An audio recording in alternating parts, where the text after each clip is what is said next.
अब्दुल मलिक के दरबार में वो कफन चोर कहता, मैंने देखा कि मुंह सूअर का था, जिस्म इंसान का था, और कब्र में आग भड़क रही थी, और मैं भागा तो आवाज आई, नहीं पूछता कि क्या है इसके अंदर और ये कौन है। तो मैंने पूछा ये कौन है, इसके साथ ये सुलूक क्यों हो गया है। तो जवाब आता है, ये दुनिया के अंदर नशा करता था, इसलिए इसको सूअर की शक्ल दे दी गई, इसको खिंजीर की शक्ल दे दी गई। बताओ, दुनिया में नशा करके गटर और कचरे के किनारे पड़े रहते हो, और आखिरत में सूअर की शक्ल में उठना तुम्हें गवारा है। नहीं नहीं। और फिर दुनिया में हालात क्या है, बस एक वाकया जिसको हजरत मालिक इब्ने दीनार ने खुद बयान किया है, वो वाकया बयान करके अपनी गुफ्तगू मुकम्मल कर लूंगा। वो वाकया दिल के कानों से आप सुन ले। अल्लाह अल्लाह, शराबी क्या नहीं कर सकता, बल्कि हदीस में है शराबी अपनी माँ के साथ जिना भी कर सकता है, नशा करने वाला अपनी खाला की इज्जत के साथ भी खेल सकता है, नशा करने वाला अपनी बेटी की आबरू भी ले सकता है, क्योंकि नशा करने वाले को होश नहीं रहता। इसलिए नशे से तौबा कर लो, निकल आओ नशे से। हजरत मालिक को दीनार कहते हैं, मैं हज के लिए गया। हजरत मालिक बिन दीनार, बड़ा खूबसूरत वाकया है, खवातीन भी सुने, बच्चों को सुनाने काम आएगा, और आप भी मेरे नौजवान अपने दोस्तों को सुनाइएगा ताकि उनकी जिंदगी भी बदले। मालिक इब्ने दीनार कहते हैं, मैं हज के लिए गया, तो मैं जब हज के लिए गया तो मैं हरम में पहुंचा, तो देखा कि हज के अय्याम है और पूरा मताफ जो है हाजियों से खचाखच भरा है। तो मेरे दिल को इतना अच्छा लगा, वाकई बहुत खूबसूरत लगता है जब हरम को भरा भरा देखो, लब्बैक की सदाएं आती है तो ईमान ताजा होता है और अपने मुसलमान होने पे फख्र होता है। अल्लाह ने मुझे वो मजहब दिया है जो मजहब सच्चा है, और जिस मजहब को लाने वाला मुस्तफा जाने रहमत जैसा नबी है। अल्लाह अकबर, बहुत मजा आता है। अल्लाह हर आंख को वो मंजर दिखाए, हर आंख को वो नजारा अता फरमाए। मालिक दीनार कहते हैं, मैंने हरम को भरा भरा देखा तो मुझे बड़ा रश्क आया। मैंने सोचा, या अल्लाह, तेरे महबूब की मेहनतें कैसे बार बार साबित हुई मौला।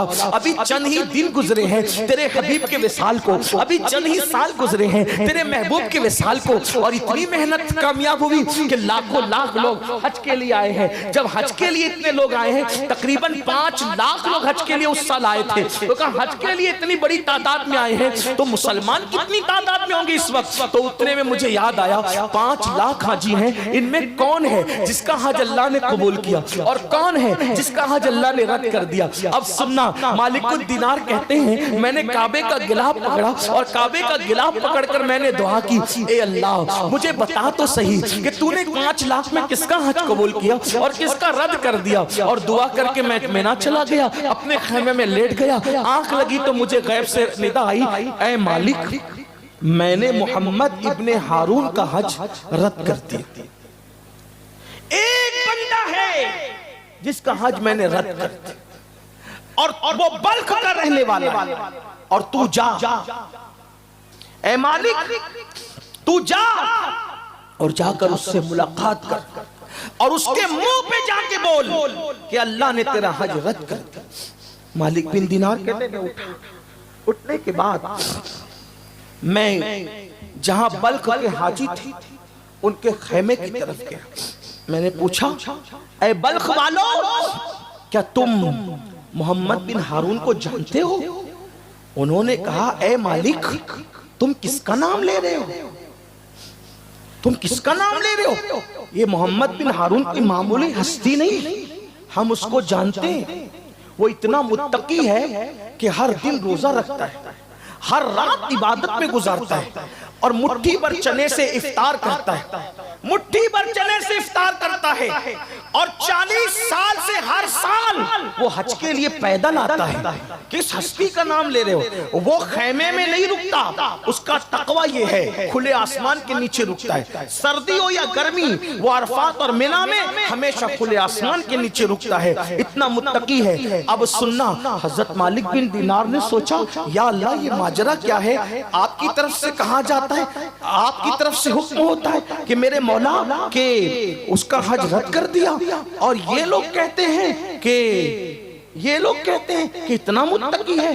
याद रखना, मखलूक अगर तारीफ करे तो उस पर घमंड नहीं करना, इसलिए कि मखलूक जाहिर देखती है और यार बातिन देखती है।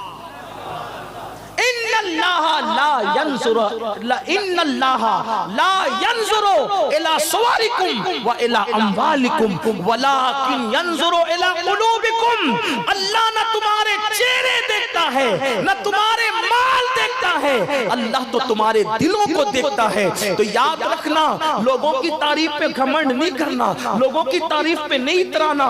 जब तक दोनों पैर जन्नत में नहीं पहुंच जाए उस वक्त तक अपने आप को नेक तसव्वुर करने का हमें कोई हक नहीं है। पता नहीं रास्ते में क्या हो जाए और हमारे लिए इल्म इलाही में क्या है हमें नहीं पता। तो अल्लाह अकबर। मालिक बिन दिनार ने सोचा, लेकिन फिर ख्याल किया लोग कुछ भी कहें मैंने तो जाके मिलना है, क्योंकि मुझे गैबी हुक्म है कि मैं जाके इब्ने हारून से मिलूं। वहां से निकले पूछते पूछते कि कहां है, तो पता चला कि पहाड़ों के दरमियान खड़ा होगा, इबादत में मसरूफ होगा। हजरत मालिक दिनार निकले, जब गए तो क्या देखा, एक बंदा है एहराम में नंगे सर है। एहराम में था तो नंगे सर होना एक जाहिर सी बात है, वो होना ही था। और उसकी आंखों से आंसू जारी है, दाढ़ी आंसुओं से तर है, उसका एक हाथ कटा हुआ है, पैर के अंदर जंजीर है और एक हाथ के अंदर वो जंजीर पकड़े हुए है और रोते हुए आसमान की तरफ देख के बड़े नाज से कहता है मौला मुझे बख्श दे, मौला मुझे माफ कर दे, मौला मेरी मगफिरत कर दे। बहुत हो गया मौला,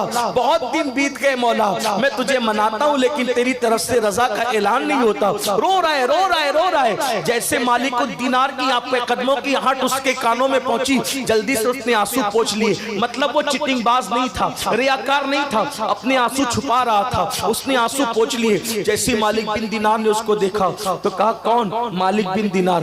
अच्छा ऐ अल्लाह के वली, ख्वाब देख कर आ रहे हो कि इब्ने हारून का हज रद्द हो गया, जाकर उसको इत्तला दे दो, यही रिपोर्ट लाए हो ना, यही बात लाए हो ना। मालिक दिनार ने सोचा या अल्लाह ये कैसा बंदा है कि मेरा ख्वाब भी जानता है, मेरे ख्वाब का मजमून भी जानता है। तो मैंने कहा ए अल्लाह के बंदे, तू मेरा ख्वाब भी जानता है और मेरे ख्वाब का मजमून भी जानता है, आखिर बता कि तू इतना पहुंचा हुआ है, फिर अल्लाह ने तेरा हज क्यों रद्द कर दिया? अल्लाह पाक ने तेरा हज क्यों रद्द किया?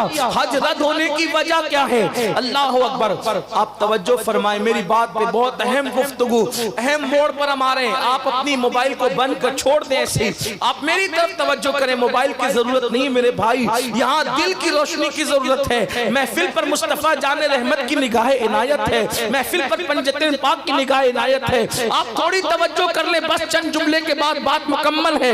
अल्लाह अकबर। हजरत मालिक बिन दिनार ने फरमाया ऐ इब्ने हारून, तू इतना पहुंचा हुआ इंसान है, तू मेरा ख्वाब भी जानता है, ख्वाब का मजमून भी जानता है। मालिक दिनार को उसने कहा ऐ मालिक, मैं कोई पहुंचा हुआ नहीं हूँ, ना ही ये मेरा कश्फ है, ना ही ये मेरी करामत है, बल्कि ये 40 साल का तजुर्बा है। 40 साल से हर साल में हज के लिए आता हूँ, 40 साल से हर साल में हज के लिए आता हूँ, लेकिन हर साल किसी न किसी वली को ख्वाब में दिखाया जाता है कि जाओ और जाकर इब्ने हारून को बता दो कि हमने उसका हज रद्द कर दिया। बस उसी तजुर्बे की बुनियाद पर, उसी तजुर्बे की वजह से मैं कह रहा हूँ कि तुम ख्वाब देख कर आए हो ना। तो हजरत मालिक बिन दिनार थे, वो मालिक दिनार ने कहा ऐ इब्ने हारून, मेरा अल्लाह जुल्म से पाक है, मेरा अल्लाह ज़्यादती से पाक है, मेरा अल्लाह अपने बंदों से बहुत मोहब्बत करता है। वो यूं किसी की इबादत रद्द नहीं करता, वो यूं किसी की इबादत को रद्द नहीं करता, वो यूं किसी का अज्र ज़ाय नहीं करता। इब्ने हारून, तूने आखिर ऐसा किया क्या? इब्ने हारून, आखिर तूने ऐसा किया क्या जिसकी वजह से अल्लाह इतना नाराज है कि अल्लाह तेरी इबादतों को रद्द कर रहा है और तुझसे नाराज है? अब दिल के कानों से सुनना, हो सकता है नशा करने वालों तुम भी अल्लाह न करे इस बला से गुजरो। अल्लाह अकबर। इब्ने हारून कहता है ऐ मालिक दिनार, अगर आप जैसा वली ये सवाल न करता तो मैं कभी भी ये राज से पर्दा न उठाता। ये बात किसी को नहीं पता है, ये बात सिर्फ मैं जानता हूँ और मेरी बीवी जानती है और तीसरा किसी को नहीं मालूम है। लोग मुझे बहुत नेक समझते हैं, बहुत मुत्तकी समझते हैं, बहुत परहेजगार समझते हैं। इब्ने हारून कहता है, ऐ मालिक, जो जानते हैं वो जानते हैं कि मैं बल्क का रहने वाला बड़ा मालदार ताजिर था। अल्लाह ने मुझे बहुत दौलत दी थी, अल्लाह ने मुझे बहुत माल दिया था, अल्लाह ने मुझे बहुत नवाजा था, बहुत दिया था मेरे रब ने मुझे। लेकिन जब मैं मालदार हुआ और मेरे पास दौलत की रेल पेल थी तो कुछ गलत लोगों की सोहबत में पड़ गया, कुछ गलत लोगों के साथ हो गया। और वो गलत लोगों की सोहबत में पड़ने की वजह से हुआ ये कि उन्होंने मुझे शराब का आदी बना दिया, उन्होंने मुझे नशे का आदी बना दिया। फिर मैं नशा करने लगा और जब मैं नशा करने लगा तो फिर हालत ये हुई कि मैं नशे का आदी हो गया। लेकिन मैं अपनी माँ से छुप छुप करके नशा करता, सिर्फ मेरी बीवी को मालूम था। लेकिन मेरी बीवी इतनी वफादार थी, इतनी फर्मा बरदार थी, उसने कभी मेरी माँ को खबर भी नहीं होने दी। एक दिन ऐसा हुआ कि शाबान की आखिरी तारीख थी, मैं दोस्तों के साथ नशा करने गया और नशा करते करते इतनी देर हो गई कि अल्लाह अकबर, सुबह से शाम हो गई। और उस दिन इतना नशा कर लिया था कि होश नहीं था। अल्लाह अल्लाह डोलते डोलते आया, शाबान की आखिरी तारीख खत्म हुई, शाम का वक्त आ गया। अल्लाह अकबर, बल्ख की वादियों के अंदर सूरज ने जैसे ही शाबान के आखिरी तारीख के सूरज ने जैसे ही बल्ख की वादियों में अपना चेहरा छुपाया, उफक पर रमजानुल मुबारक का चांद तुलू हुआ। और जैसे ही चांद शुरू हुआ, तुलू हुआ, रमजानुल मुबारक का महीना शुरू हुआ। और मैं शाम के वक्त घर लौटा। जब मैं शाम के वक्त घर आया तो मेरा सामना मेरी माँ से हो गया। मैं नशे की हालत में था, ऐ मालिक बिन दिनार, मैं नशे की हालत में था और मेरी माँ से मेरा सामना हुआ। पहली मर्तबा मेरी माँ ने मुझे नशे की हालत में देखा, मेरी अम्मी ने नशे की हालत में देखा। मैं डोल रहा था, मुझे होश नहीं था। मेरी माँ ने मुझसे कहा, बदबख्त, कमबख्त, रमजान शरीफ का चांद तुलू हो गया है, लोग तरावीह की तैयारी कर रहे हैं और तू नशे में धुत है। मैं अपनी माँ का बड़ा वफादार, बड़ा फर्मा बरदार था। मेरी माँ मुझ पे नाज करती थी, मेरी माँ मेरी वफा पे नाज करती थी। नशे की हालत में माँ ने देखकर मुझे एक तमाचा मारा, मेरी माँ ने मुझे एक तमाचा मारा। लेकिन मैं नशे में था, मैं शैतान के हाथ की कठपुतली बन गया, मैं शैतान के हाथ का आला बन गया। मेरी माँ ने मुझे सिर्फ एक तमाचा मारा क्योंकि मैं माँ का वफादार और फर्मा बरदार था। लेकिन नशे में होने की वजह से मुझे इतना गुस्सा आया कि नशे की हालत में मैंने पलटकर अपनी माँ को तमाचा मारा। और एक तमाचा नहीं बल्कि तमाचे पर तमाचा मारता रहा और माँ को मारते मारते मैंने उठाया और तंदूर जल रहा था, जलती हुई आग में मैंने अपनी बूढ़ी माँ को उठा करके फेंक दिया। अल्लाह अकबर। फिर उसके बाद क्या हुआ मुझे कुछ नहीं पता था। वैसे तो ये वाकई की मुझे कोई खबर नहीं थी, ये वाकया मुझे मेरी बीवी ने बताया। फिर उसके बाद क्या हुआ मुझे नहीं मालूम। जब सुबह हुई, सुबह के वक्त नशा खत्म हुआ, नशा काफूर हुआ, मैंने अपनी बीवी को आवाज दी। जब बीवी को आवाज दी उसने तल्ख लहजे में जवाब दिया। मैंने पूछा, ओ फर्मा बरदार बीवी, आज तल्ख लहजे में तू क्यों जवाब दे रही है? तो कहा, बदबख्त, मैं तो रात के गुजरने का और तेरे नशे के उतरने का इंतजार कर रही थी। अगर तेरा नशा ना होता और रात ना होती तो मैं तुझे रात ही छोड़ करके चली जाती। बदबख्त, जब तू अपनी माँ का ना हुआ तो तू मेरा क्या हो सकता है? मैं जल्दी से सटपटा कर बिस्तर से उठ के बैठ गया। मैंने पूछा, माँ का क्या हुआ? कहा, मैं तो माँ का वफादार हूँ, माँ का क्या हुआ? तो मेरी बीवी ने कहा, देख तेरी माँ का क्या हाल है। जब मैंने अपनी माँ को देखा तो मेरी माँ जली हुई रोटी की तरह मुर्दा पड़ी थी, जले हुए कोयले की तरह मुर्दा पड़ी थी। मैंने पूछा बीवी से, अम्मी कैसे मर गई? अम्मी का क्या हो गया?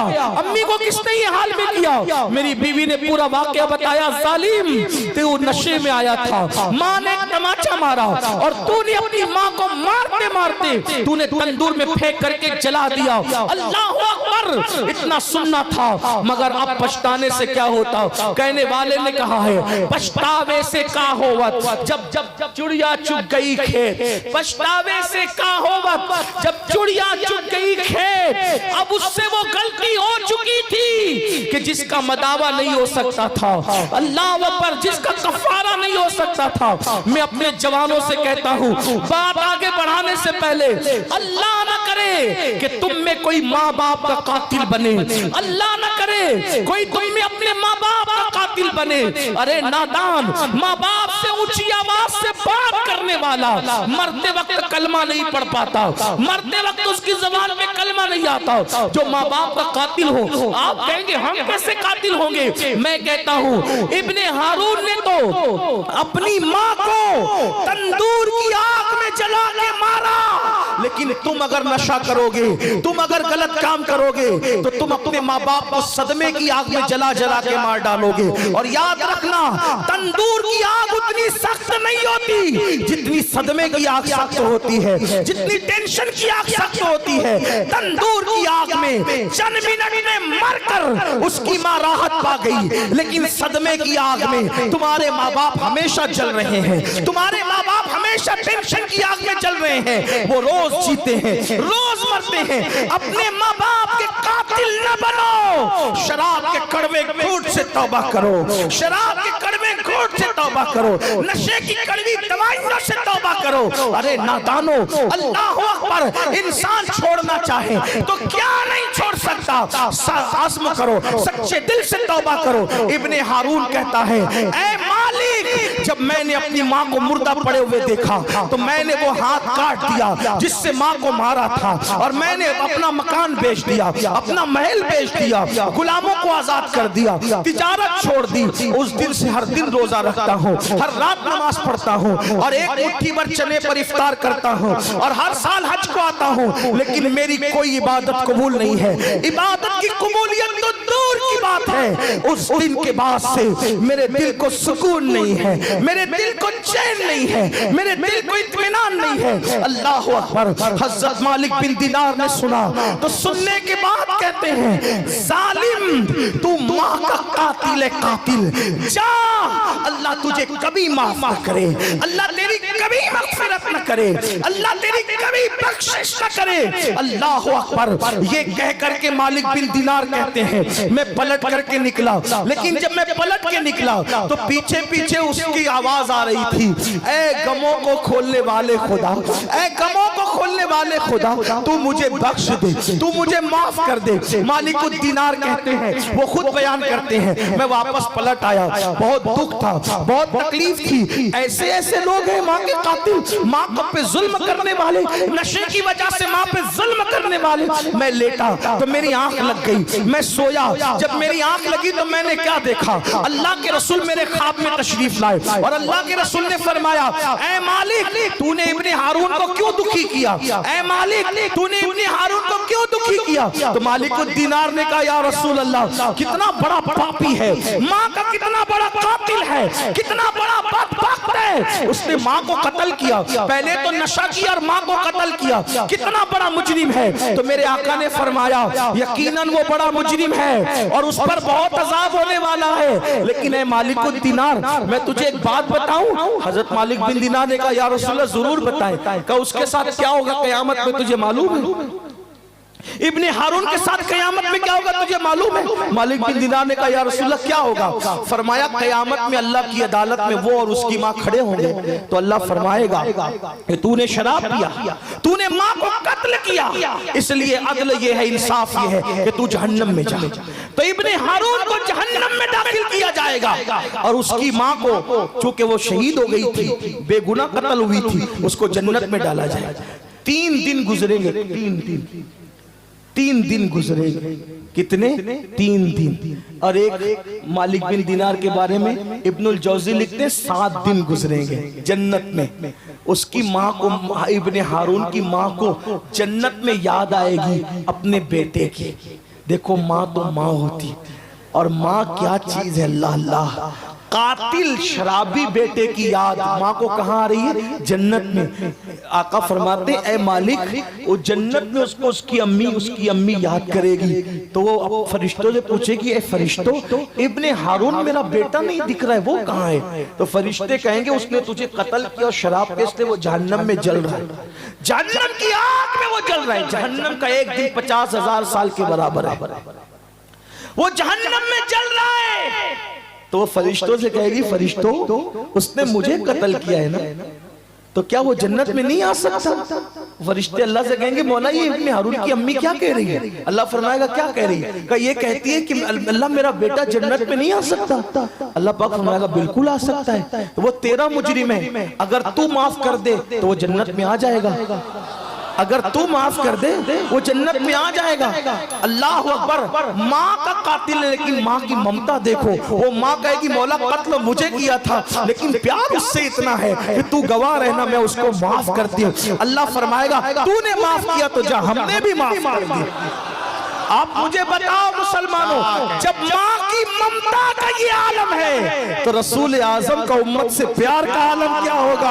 और जब हुजूर की मोहब्बतों का ये आलम है तो अल्लाह अपने बंदों से कितना प्यार करता होगा। लोग 70 माओं की बात करते हैं, मैं कहता हूँ करोड़ों माओं से ज्यादा अल्लाह अपने बंदों से प्यार करता है। जैसे उसके इल्म की कोई हद नहीं है, उसकी किसी सिफत की हद नहीं है, तो वो अपने बंदों से मोहब्बत करता है। सिफत की भी कोई हद हो सकती है, मगर बंदा कितना गंदा है। अल्लाह तो माफ करने के लिए तैयार है मगर बंदा अल्लाह के करीब आने के लिए तैयार नहीं। इस प्रोग्राम में आने वालों आओ सच्चे दिल से तौबा करो, बदलो जिंदगी को और यहाँ से बदल करके जाओ। अज़्म करो, इल्म को आम करेंगे, अखलाक को आम करेंगे, नेक बनेंगे, नमाजी बनेंगे। जुआ शराब किसी भी फेले बद में मुब्तला है तो सच्चे दिल से तौबा करके यहाँ से बदल करके जाएंगे। अल्लाह पाक की बारगाह में दुआ है मेरा अल्लाह हम सबको अमल की तौफीक अता फरमाए। गुफ्तगू के दरमियान अगर कोई गलती हो तो अल्लाह पाक माफ फरमाए, मुझे भी माफ करे, आपको भी।